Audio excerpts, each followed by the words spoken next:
if you look back on the process of creating the album, what sticks out the most for you? I mean, obviously it's a very good constellation as we have established, but what have you maybe also learned during this process as an artist? Well, we worked with a new producer who was great, Mike, really right? great producer, yeah. Yeah. And he was instrumental in capturing the band's energy and also pushing the band to really go for it. And He's produced a lot of stuff. yeah, I'd never heard of him. I sort of found out about him through Alter Bridge, which is Miles' band. And so his, last Alter Bridge record sounded really good. So anyway, but other than that, I mean, you making a record is every time you go in, it's a little bit of a different experience. It's no two sessions are the same. I can't think of any specific things that I learned on this particular session. I mean, we did the guitars and the vocals in Florida and lived in Florida for a month. So that was an interesting experience. It was a really good, fun session. Was it a different work in there than maybe in LA at the Energy? Well, yeah, because when you're not in the studio, you're just in a completely different environment. And Orlando, Florida is a completely different environment as it gets. Yeah. What did you like about it? It's basically all theme parks, so it's very touristy and and we Did were. you go to any theme parks? No, but I didn't have time. But I think that's what you really should do when you're there, because if you don't, there's nothing else to do. You had no time at all. Well, Every day not recording, enough jamming. time for me to go by myself to a theme park. Okay, I'm not going to go to Disneyland by myself. Of course, but what do you do when you want to relax a bit? You just chill at home, or do you go out as well? I don't go out. Not at all? I'm not a big outgoing person. When I'm not working, which is very rare, I just hang at home with the kids. I imagine it's really complicated not getting a. It's a little bit of a drag going out. I mean, People recognize you during the day. Sometimes, I have lunch meetings and this, that, and the other. But not lunch meetings, but whatever you call them, meetings during the day. Right. And we'll go hang out somewhere, and that's usually okay. But in Los Angeles at night, it's a little bit of a scene, and I'm pretty much a homebody. So you keep yourself to yourself and to your family. Yeah. I guess. Okay. Well, makes sense. Have you? But I imagine you have not always been like that. Maybe in the I've earlier always been days? like that. Always been like that? I mean, the only time I wasn't like that was when I had nowhere to live. Yeah. So you had to go.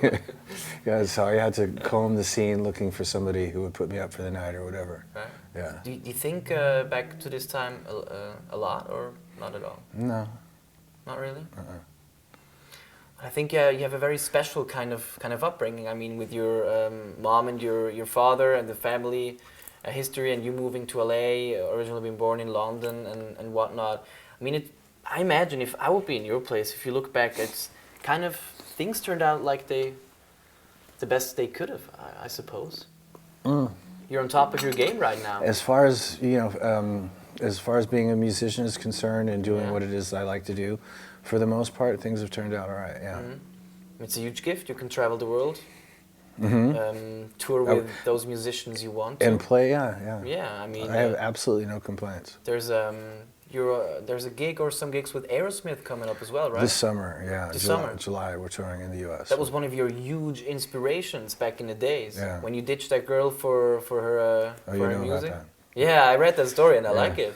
Yeah, I mean, that was, I would say they were the catalyst for when I picked up the guitar, the sort of musical direction that I went in. And then we toured with them with Guns N' Roses back in the late 80s, Right. and that was a great experience.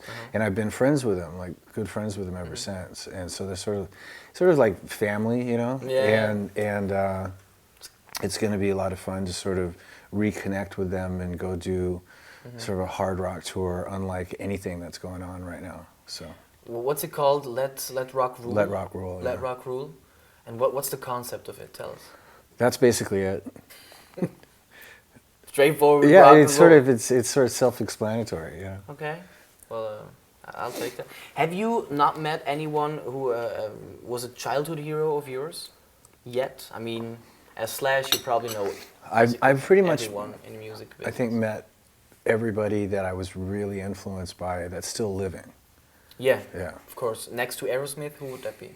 Oh, it was Jimmy Page and Jeff Beck and Joe Walsh and Billy Gibbons, Pete Townsend, Keith Richards, Mick Taylor. I actually don't really know Mick Taylor.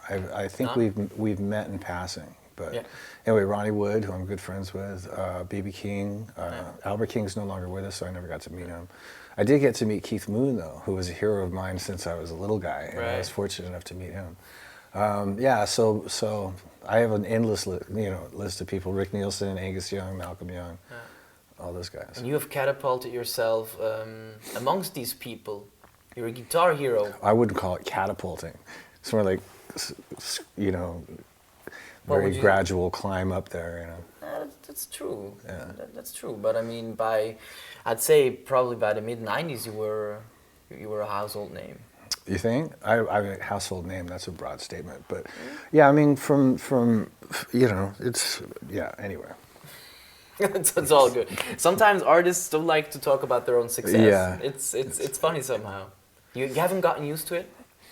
No, I think success is something that it's more about a feeling, in a show, or a feeling in the studio, or that kind of thing. So I don't look at it from the point of view that other people might look at it from. It's not about money. It's not about achieving any kind of material status, and it tends to be very superficial from the outside.